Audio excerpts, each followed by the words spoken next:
Сәлем достар, қал-жағдайларыңыз қалай? Сіздермен бірге кондитер Қазығұрт. Бүгін мен сіздерге дәл осындай құймақтан дайындалатын торттың рецептімен бөліспекшімін. Ал егер де менің каналыма тіркелмеген болсаңыздар, тіркеліп, подписаться батырмасын басып, дәл осы видеоны соңына дейін көріп, қолдап, өздеріңіздің пікірлеріңізді жазып кетіңіздер. Міне достар, кесілгендегі көрінісін қараңыздар, өте әдемі жұп-жұқа кремдері де бір тегіс жағылған. Сіздер де жасап көріңіздер. Барлықтарыңызға ас болсын. Құймақ үшін жұмыртқа, қант, сүт, сұйық майды қосып жақсылап миксерлейтін боламыз.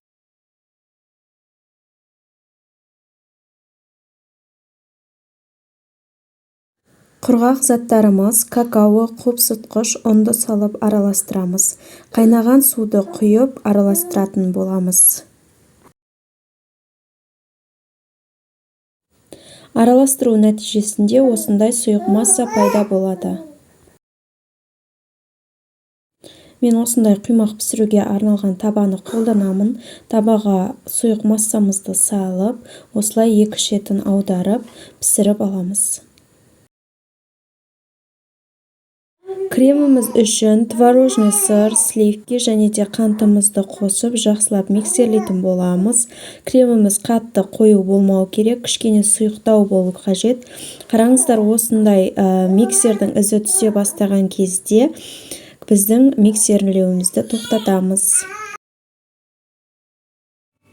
Тортымызды жинауды бастаймыз. Ең алдымен осындай кішкене кремді ең астына жағып аламыз. Тортымыз қимылдап кетпеу үшін.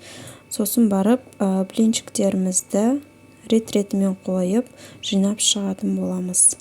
Крем салған кезде мен үлкен ас қасықпен толтырып бір қасық салдым. Сіздер де солай жасасаңыздар болады. Кремді қатты қалың қылмай, осылай кішкене блинчигіміз астынан қоңырлау болып көрініп тұру қажет.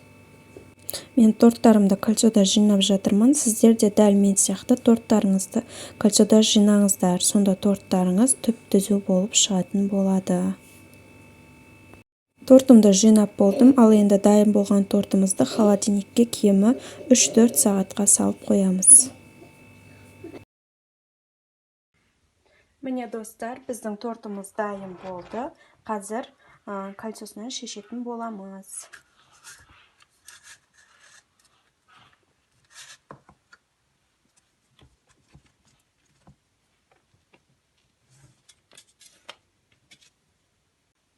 Тортымызды сәндеу үшін мен осындай вафельный крошкаларды пайдаланайын деп жатырмын. Қазір осыны тортымның бетіне кішкене сеуіп шығамын.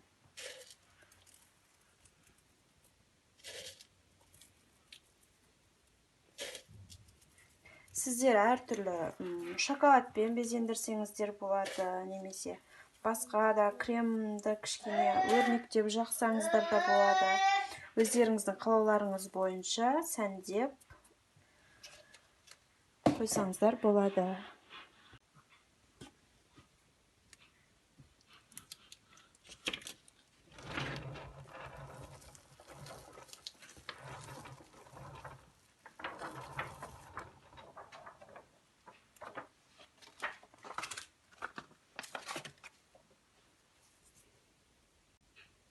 Міне қыздар, біздің тортымыз дайын болды. Қараңыздар, өте әдемі болып шықты, иә. Қараңыздар, теп-тегіс болды. Жаңа кольцомен жинағанның нәтижесі осы. Қараңыздар, әдемі болып шықты.